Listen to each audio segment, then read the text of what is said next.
c'est un peu rapide. Ouais. Alors, je ne sais pas s'il y a des questions, puisque là on est au cœur du sujet, peut-être des questions sur le projet lui-même. Est-ce qu'il y a des interrogations, certainement? Est-ce que questions dans la salle, aux uns ou aux autres? Oui. J'ai un petit commentaire, parce que donc, la personne précédente a bien dit que la majorité des personnes qui étaient dans les zones commerciales, c'était quand même des femmes. Oui.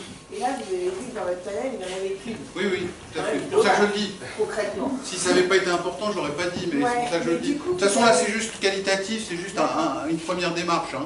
Du coup, c'est pour savoir s'il y a une phase 2 où vous allez... Oui, oui, justement. Donc là, on est en phase qualitative, c'est-à-dire qu'on a fait comme ça une table ronde comme ça avec quelques personnes. Des volontaires, hein, il faut le dire. Des volontaires qui se sont présentés. Volontairement des hommes, voilà. Mais derrière, il y a une phase qualitative, c'est-à-dire que ce qui est prévu avec la société Imadeo, voilà, c'est de faire des centaines d'entretiens sur la zone. C'est-à-dire qu'à partir de tous ces éléments-là, on va pouvoir tester ça d'un point de vue qualitatif. C'est-à-dire que ce qui est prévu, c'est des entretiens directifs, en tout cas semi-directifs sur certaines questions. Mais voilà, donc ça va être fait sur la zone de Comboire.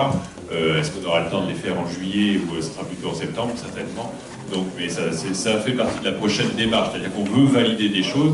Dans les services qui vous ont été présentés, qui sont sortis par le client, c'est par les clients et les salariés, puisqu'ils sont clients et salariés, donc ils sont les deux casquettes.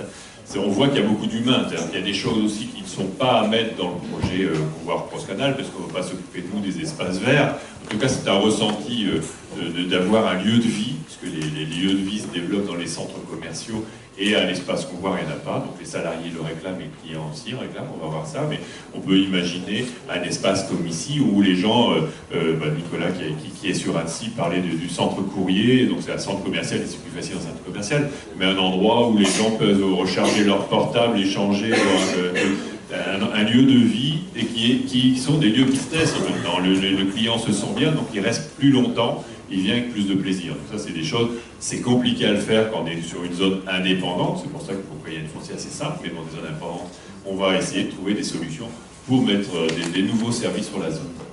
Mais la prochaine démarche, effectivement, elle est qualitative. En termes de côté consommateur, du coup, vous avez quand même fait une étude sur... Parce que s'il y a une unification un regroupement des données, partage d'informations, côté consommateur, ça risque pas d'être perçu. Enfin, comment ça va être perçu, quoi. Non, on va communiquer. L'idée, c'est pas de faire un projet Big Brother, hein, c'est-à-dire que du côté consommateur, on va expliquer les choses.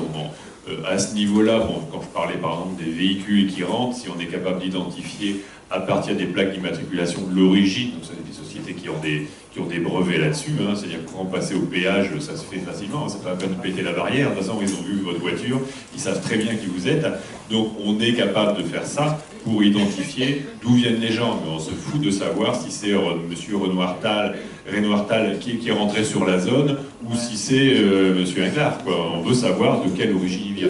Donc au niveau des données commerciales, quand on croise, c'est d'avoir des actions, c'est pas de se dire, bon voilà, j'ai croisé les fichiers clients, il y a les 30%, ils vont tous recevoir un message, c'est qu'il y a une réflexion commune entre enseignes, et il y a déjà des choses qui se font entre enseignes, hein. Donc aujourd'hui, on a parlé de carte de fidélité, il peut y avoir une carte de fidélité globale au commerçant, une carte de fidélité Comboire par exemple, qui soit valable dans toutes les enseignes, ça n'existe pas, des bons d'achat qui soient communs, etc., des actions de synergie commerciale. Mais l'idée, effectivement, d'un point de vue informatique et liberté, on n'arrivera même pas à le faire, donc de toute façon, on ne va pas faire des choses qui sont interdites, hein, donc c'est clair. Oui, puis. Allô.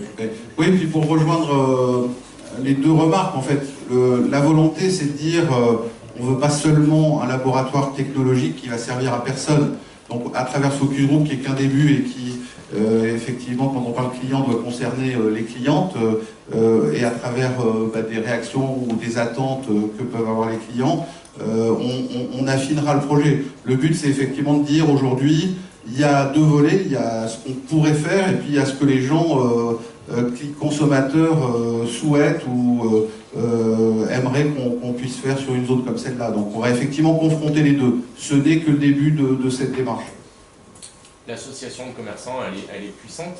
Vous allez faire comment pour faire fédérer les indépendants?